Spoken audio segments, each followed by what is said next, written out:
बिस्मिल्लाह काबिल एहतराम जनाब फजल शाह साहब, जनाब हाजी एजाज अंसारी साहब, डॉक्टर मेरे यूसुफ साहब और मेरे तमाम दीगर बुजुर्ग मोहतरम बहनों और भाइयों, अस्सलाम वालेकुम। मुझे हुक्म हुआ है कि मैं कुछ कहूँ। लफ्ज़ों का फुकदान है, बात अल-फलाह की करनी है और दीगर इदारों की। लफ्ज़ों का ताना बाना बुनना नहीं आता, इसलिए मैं हर उस बात पे पहले ही आपसे माज़रत करूँगा जो मेरे मुंह से गलत निकल जाए। अल-फलाह नाम है एक ऐसे इदारे का जिसका मकसद फलाह इंसानी है। फलाह इंसानी के लिए सरगर्दा रहना ही अल-फलाह के कारकुनों का पेशा है या मोटो है। मुझे फख्र है इस बात पे कि मेरे साथी ऐसे थे जो इस कार खैर में इस तरह कदम ब कदम आगे बढ़े कि 22-23 साल का सफर तय होते पता ही न चला। यूं लगता है कि कल की बात है जब हमने अल-फलाह की बुनियाद रखी, जब मैं गामा बॉटल्स पे जाके उमर भट्ट से मिला, जब मैंने उसे इस्तदा की कि यार कुछ करने के लिए मेरा हाथ पकड़ो, जब राजा शिराज को मैंने रिक्वेस्ट की कि तुम जैसे नौजवान ही मेरे साथ चल सकते हैं। ये सारी बातें आज से 22 साल पहले हुई, लेकिन मुझे यूं लगता है कि ये कल की बात है। वो इसलिए कि इन 22 सालों में मेरे इन तमाम दोस्तों ने इस तरह से एक दूसरे के हाथ पकड़े रखे कि हम एक दायरे में आ गए और दायरों से दायरे बनते चले गए। इसी तंजीम से निकले उमर भट्ट और आज जेएलएम की तमाम फलाही तंजीमों के आंख का तारा बन गए।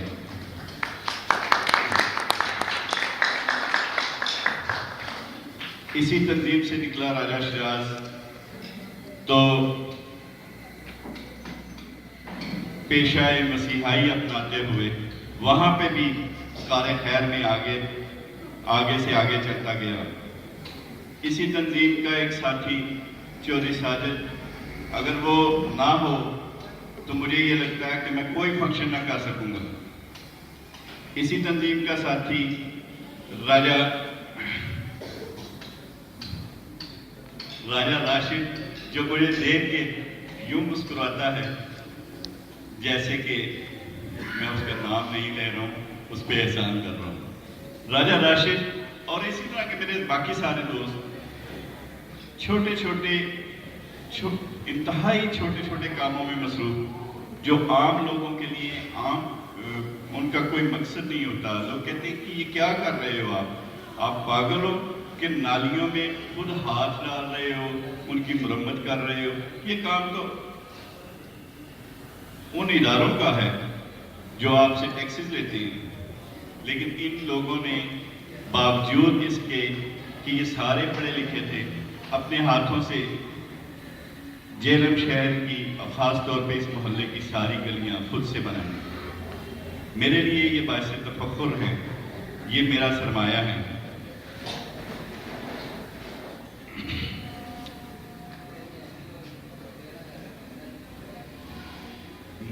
मैंने तकरीर तो बड़ी लंबी चौड़ी लिखी थी, लेकिन अब ना मुझे पढ़नी आ रही है ना मुझसे बात हो रही है।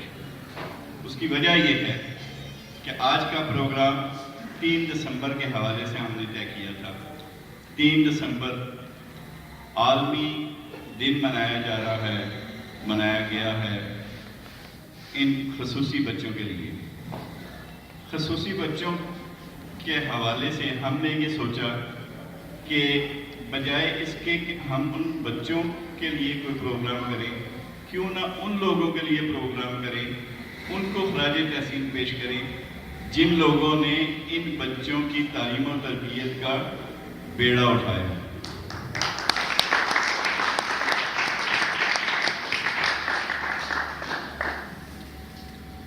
آج کا یہ پروگرام خالصتاً فلاح کاروں کو یکجا کرنے کے لیے تھا۔ ہم نے یہ پروگرام صرف اس لیے ترتیب دیا کہ ہم اس بات کو قبول کریں، اس بات کو ان لوگوں کو خراج تحسین پیش کریں جو سچے فلاح کار ہیں، جو حقیقت میں خدمت خلق میں ہی جنت تلاش کر رہے ہیں، جو مسجدوں، منبروں یا دوسرے عبادت گاہوں میں جا کے رب سے نہیں اپنے لیے کچھ مانگ رہے، جو کہ رب کی اس مخلوق کی خدمت میں مصروف ہیں جنہیں ہم عضو مطلق سمجھ کے الٹے سیدھے الفاظ سے بلا رہے ہوتے ہیں، جن کے اپنے ماں باپ، اپنے بہن بھائی ان کا ناک منہ صاف کرتے ہوئے کراہت محسوس کر رہے ہوتے ہیں۔ میں سلام پیش کرتا ہوں اپنے ان تمام اساتذہ کو، ان بہنوں کو جو ان بچوں کو نہ صرف ان کے ناک منہ صاف کر رہی ہوتی ہیں بلکہ معاشرے کا ایک رکن بنا رہی ہیں،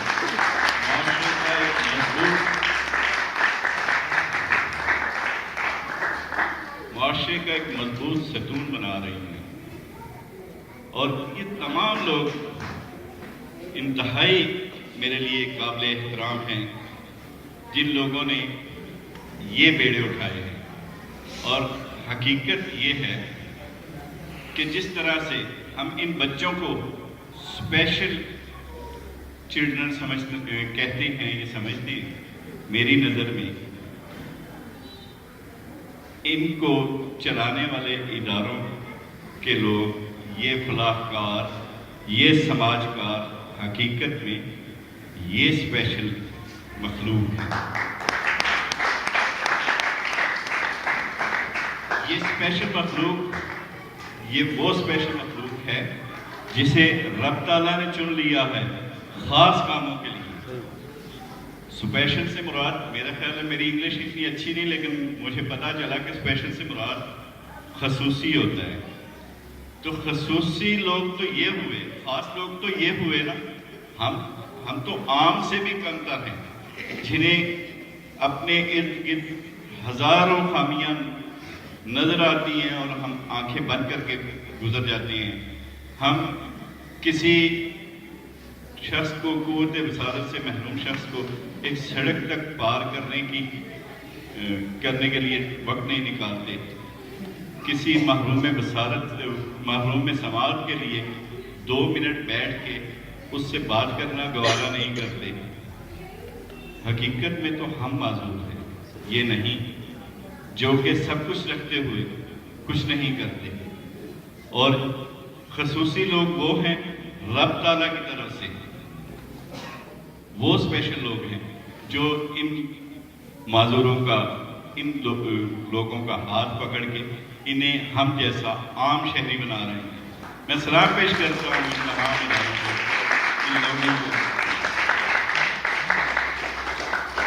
اور بٹ صاحب جیسے کوہنا مشق مقرر موجود ہوں تو ویسے ہی میرے جیسے شخص کی ٹانگیں بھی کانپنے شروع ہو جاتی ہیں، زبان بھی لڑکھڑا جاتی ہے، جسے بات کرنے کا سلیقہ نہ ہو، لیکن پھر بھی جاتے جاتے ایک چھوٹا سا شعر کہ حوصلے پست نہ ہوں، ولولے کبھی مردہ نہ ہوں، حوصلے پست نہ ہوں، ولولے کبھی مردہ نہ ہوں، وقت کے سانچے میں ڈھل کر نکھرتی ہے حیات،